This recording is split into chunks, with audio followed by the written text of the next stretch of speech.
Hey, good afternoon, y'all. This is Winton Anderson, it's your boy. And this is Andriette. And I'm sure you guys have been wondering, what is it that we've been doing since some of you know that we left California abruptly, or what felt like an abrupt move in 2015. And it hasn't been something that we were able to share up until now. So we're going to share some of our transparent moments and some of the things that got us from there to here and the journey in between. And we feel like now is the time that we're able to express some of the things that happen in silence so that we can encourage and help others through our journey. Perfect. Let me say the name of this video and our topic is God will make you look like a fool. God will make you look like a fool. And 1 Corinthians 1:27 says that he uses the foolish things to confound the wise. And that's a scripture I've been holding on to for quite a while. And the premise of it, or the nature of this video, or what we're trying to do, is to tell a little bit of our story, to be transparent, y'all, because that's the only way we're going to reach people, right? And it's the only way we're going to really free others and help other people. But then we free ourselves in the process. And so it has not been an easy journey, but it has been a God journey. It's been a God journey. Yeah, it's definitely been a God journey. And so we're going to start with some of what got us here. We had a moment in 2015 where we felt like we had kind of reached our ceiling, and Winton will tell you he's been trying to leave California since we got married, and we understood, especially for me, that California was necessary for us. There were things that we had to experience as newlyweds and things as parents that we couldn't necessarily experience, for me personally, in the comfort of having family. A lot of you know that I am from Baton Rouge, and my family resided there even when I went to California. So I had to grow up in California, and I had to learn new aspects of me as a wife and as a mom. And California was necessary. And for you, it was ministry. And you can share a little bit about what made California different for ministry for you, as we prepare to kind of share with them on what took us out of California. Okay. So yeah, I spent some time after graduating from LSU, went back to the Bay Area, took a job in a city that is very near and dear to me, East Palo Alto, California. And it was an awesome thing for me to do. I was coming back with a degree. I was feeling good. And I knew that there was a pull of God on my heart to get into ministry. And so that is where it all began, at the St. John Baptist Church in East Palo Alto, 1050 Bay Road. So being that California was necessary for us, in 2015, we both felt this suddenly thing happening, and we couldn't explain what it was, but we knew that there was something that was going to take place that would shift us from where we were to where we needed to be next. And anybody can tell you we didn't have a location, we didn't have a what. We just knew that there was something that was going to happen, and God has a way of preparing you prior to the suddenly happening so that you're not comfortable in the now, but you get uncomfortable or comfortable enough in the uncomfortable. So when it is time to move, you're not set in where you are and set in the things that you're doing, but you're prepared and you're ready when that time comes. What he doesn't tell you is that there are some heartaches, and there's some sadness, and there's some heartbreak that happens right before the suddenly that you aren't always ready for. And he's never gonna tell you, hey, I'm gonna break your heart, or hey, you're gonna lose a loved one, or hey, this crazy unexpected thing is gonna happen that's gonna shake the core of who you really are. But you still have to go to the suddenly. And I'll let you explain kind of in-depthly what our suddenly caused to happen so that we would shift out of the California area. So let me first say this to anybody that is looking to make a major move. And I'm not talking about just location, but I do mean a God move, a faith move. Understand that your faith is not in the moving, okay? Yeah. Your faith is going to be tested after you move. So don't get relieved after you make the move and things get quiet. That has nothing to do with the fact that you won. It simply means that God is getting ready to really test your faith on a different level. And so that's just for somebody who's watching, who's battling between a major decision, and you have to make that decision. And you're battling with family, you're battling with thoughts of people and friends and all of the above. But getting back to what you were talking about, Thanksgiving, around Thanksgiving time, we were coming to a city called Arlington, Texas, which we had never visited before, for an affirmation service. And at the time, we booked a hotel. We stayed in Arlington near Six Flags, not far. And we stayed for a couple of days. We were going to make it a full trip, so we stopped in Dallas first, went to the affirmation service, went to Arlington, of course, drove around that area. And it was interesting because as we drove, we said, wow, this just kind of feels like home. We said it one time, but we never really paid attention to it again. Anyway, moved right along, drove to Baton Rouge, and then drove to Mississippi to visit our families for the holidays. So that particular Thanksgiving of 2015, we spent the holidays with our family, flying from California to Dallas and then driving into Baton Rouge in Mississippi. So we had a wonderful time, never really gave Texas another thought after that, but we said this would be an awesome place for us to be. Fast forward about 2 weeks later, 3 weeks later, Andriette and I are getting ready to go to a Christmas party, and we get a phone call. I get a phone call from my stepmother's sister that something happened to my dad and that he's on his way to the hospital. You all know the story for those who are close to me. And probably about 3 minutes later, I didn't worry about it because I said, okay, he's going to be okay, not a problem, whatever. He always shakes back or whatever the case may have been. And then 3 minutes later, we get the call that he's dead. And let me say that I can talk about it now, but let me say that at the time it shook our entire world up. It changed everything you know. When you lose somebody like that suddenly, not somebody that was sickly or somebody you were expecting to die, it changes your paradigm. It changes how you do things. So in the moment, I dropped everything, every thought, whatever. Now, mind you, I'm preparing for ordination at this time. So everything is taking place. I'm attending an affirmation service, which is elevation for somebody else. And then in the process, we're spending time with our families. We come back home. We get the call that my dad passes. I'm in the middle of preparing to be ordained, an elder in the Lord's church. And that was a major blow for me. And I believe that was the moment that God was speaking to me and my wife. And it wasn't about personal gain at this point. Right. It was about, this is what I need you all to do. I need you all. And we heard it as clear as day. I spent 3 weeks in Natchez, burying my father, wrapping up his plans, taking care of final arrangements, helping my stepmother, doing whatever we needed to do to bury him. And to make sure that it was done with decency and, of course, integrity. And once that was all over and I had to fend with myself, I had to deal with myself. My wife had gone back to California. My daughter went back to California. And there I am looking at myself and trying to figure out, Lord, what's next? I'm stuck. I have an awesome job in California. That was like a dream job to me. The students, my boss, everything was just so right with my job situation.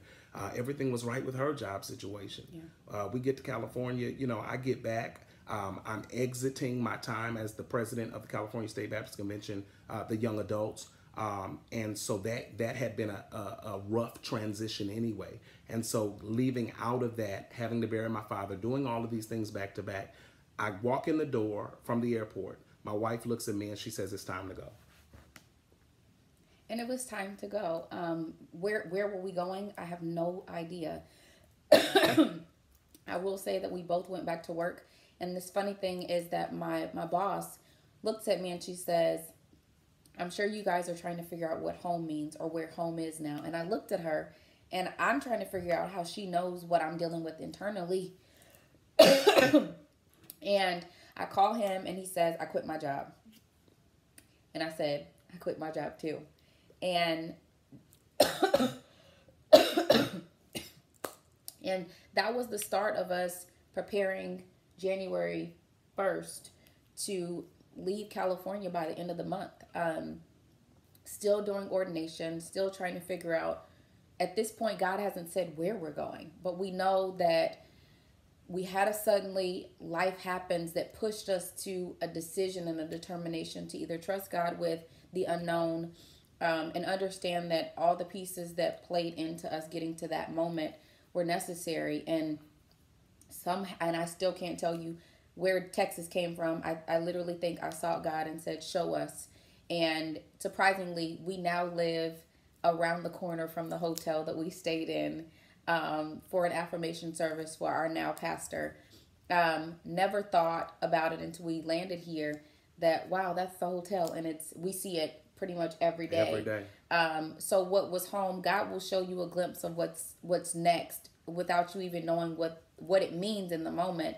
But when you trace him and you decide to ask him what it is or where it is that you need to be, he'll remind you that he had already given you a piece about the next place. Even if it's unfamiliar. We have family here, but we didn't really realize how much family we had here.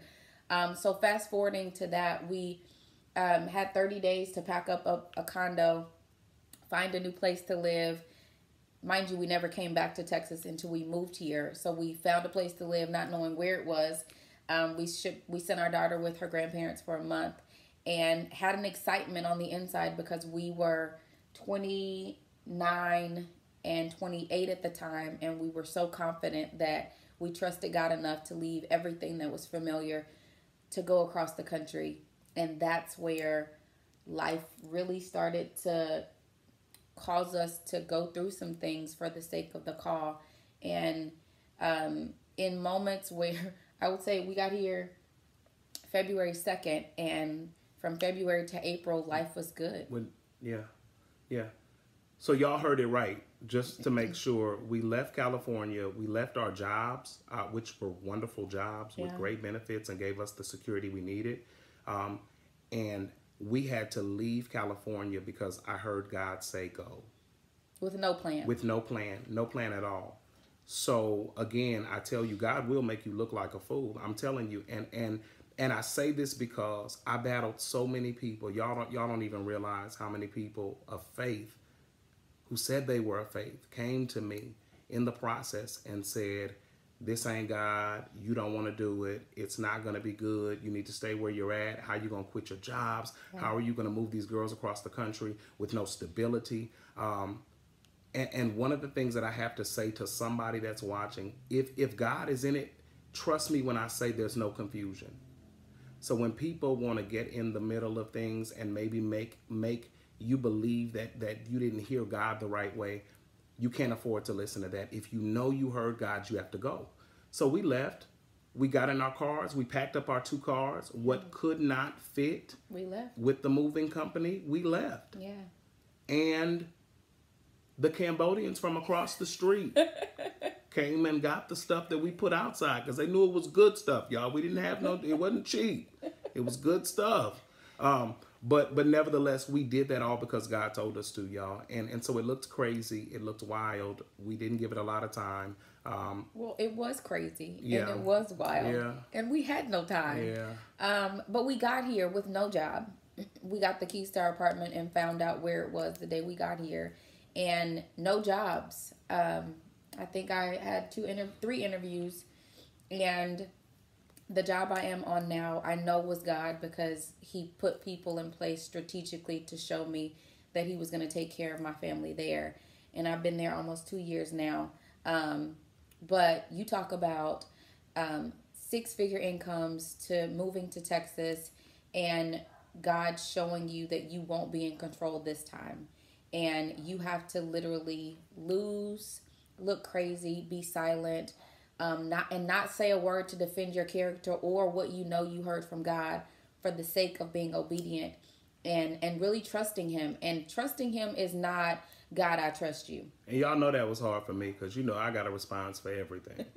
So by this time, I'm about ready to, I'm ready to be petty. But again, God would not allow us to do that. We moved here, no jobs. I pulled my retirement on a faith move. And we said it was God, y'all. And it made us look crazy. It made us look crazy. I was in school here already. I had been in school online with Dallas Baptist, but now I was able to go. And let me say this, we got here, Andriette went on interviews, and as the money started to run dry, the resources, God began testing us.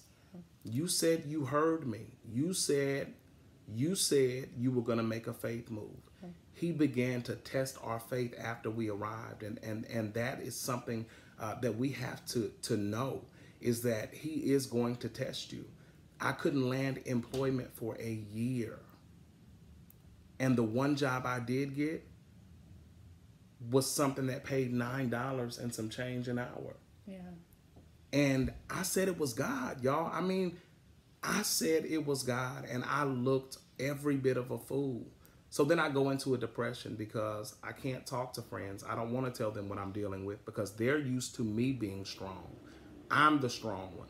So I'm the one that's there for everybody and supposed to help everybody and always has something to say. And what do you do when the strong person finally gets weak? And so I stayed in my room. I wouldn't come out. I would lay in the bed all day long. Overqualified for everything, y'all. Kroger's wouldn't hire me. Macy's wouldn't hire me. Nobody would hire me. And husbands, let me say this. On your way to purpose and on your way to destiny, understand that there will be seasons where each spouse is called to cover. My wife, I'm very, very clear, this woman of God was called to cover me for that season when I could not do. It doesn't make you any less of a man, and I'm telling you because I battled with it. I've always provided for my family. My family has always eaten good off of my salary. We've always made sure that we had benefits and everything we needed. So God is not just shaking your foundation per se, but he's shaking your stability. He's trying to relieve you or get you to lose control and be okay with it. Y'all, this is just part one of God will make you look like a fool. We've got so many more and so much more to tell you all. We're going to have to end it right now. But nevertheless, listen, understand this. It's going to look crazy. It's going to look crazy to everybody around you. But my pastor always says, if you're waiting until it makes sense, you're going to miss the moment. And so I encourage somebody who's just looking at this and is like, wow, already. Check us out, y'all. Follow us on social media. We're going to be ready to put up more videos. Part 2 of God will make you look like a fool is going to blow your mind. We just gave you a tiny appetizer so that you can see where we're going with it, y'all. And understand that we're not coming here to be perfect, but we understand that God chose us first. And even in the craziness of the last 18 months, we doubted that we were worthy enough to even carry this assignment. So pray for us as we're transparent and that what we share will bless you and be able to encourage someone else that's not moving across the country, but that has to make a major move in life. That's right. And as a wife, I encourage you, wives and spouses and fiancés, don't always think that you're less equipped to carry and to cover and to be strong enough to maintain, because I had to grow up in this season. And God tested me in ways that I didn't even expect to be able to manage. And one thing that we stood on this past 18 months was stand still, set yourself, and you will see the evidence of what God is preparing you to do in your yes. But it has to be a real yes, and you have to be ready for all the hills and valleys that you'll experience in that journey. Yep. So, gotta make you look like a fool.